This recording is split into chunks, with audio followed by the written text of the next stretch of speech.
watching Sports Today. I'm Gaurav Sawant. It's a match of two of the most formidable teams in T20 international cricket. World number 1, England, and world number 2, India. But in the first match, England showed why it's world number 1. Now, in this second match, again at the Narendra Modi Stadium at Motera, India will look to win the second match. There were mistakes made in the first match. India will look to ensure it doesn't repeat those mistakes. Okay, India has won the toss, but it's opted to field first.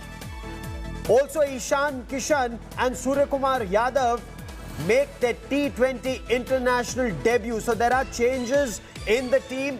Last time India lost the toss and had to field. This time India has won the toss and it's decided to field. Is that such a good idea? Are some lessons to be learned from the defeat in the first match? India, of course, smiling at this point of time. But let's take a look. Let's take a look at what are lessons learned from the mistakes of the past. I'm also joined on the broadcast by one of India's the world of cricket, one of the all-time greats, Sunil Gavaskar. He joins me on the show. Sir, as always, welcome. We also have India Today's consultant editor, Boria Majumdar, joining us on the show. But first, let's take a look at a SWOT analysis. What are the strengths, weaknesses, opportunities and threats ahead of the second T20 International? Goes over the top, finishes it off in style with a 6. So England go 1 up. A loss in the first match of a series is something that Team India has often seen of late. Quick work of this Indian total. While India has managed to make strong comebacks on each of those occasions, England, in white ball format, may not be an easy proposition. All of it. Now straight into the stands. Oh, got him inside. Indian top order failed miserably in the absence of Rohit Sharma. From 20 for 3, India just couldn't recover, and Virat Kohli's aspirations of playing fearless cricket couldn't walk the talk. And more, no, straight to the fielder.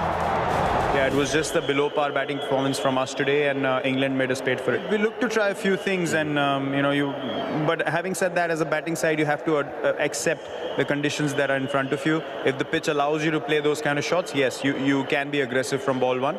But I think we got ahead of ourselves a little bit. Probably didn't spend enough time out there in the middle to assess the conditions, and Shreyas did that, but there were too many wickets down at that stage for us to get past 150, 160, and had we got, say, 8 wickets in hand at the end of 10 overs, then we could have got a few more runs and could have made a game out of it. Virat's own form has been a matter of concern. This is not an innings you see too often. The Indian skipper was once again out for a duck, and once again it was a leg spinner who dismissed Virat. India 3 for 2. It's part of the whole journey of international cricket.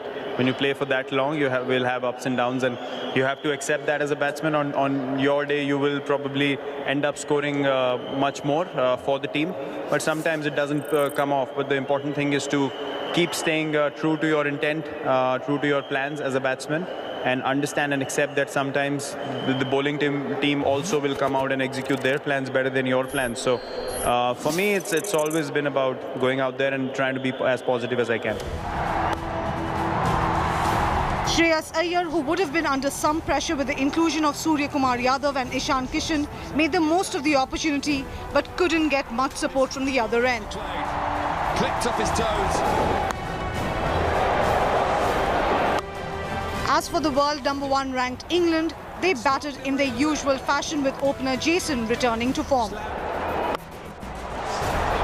Now he gets hold of it. Tonight. While India went in with 3 spinners, England came out with a different strategy and relied on the express pace of Mark Wood and... Hello everyone, this is Rahul Kamal here. Hope you enjoyed this video. For the latest news and analysis, like and subscribe the India Today YouTube channel, and don't forget to press the bell icon to stay updated.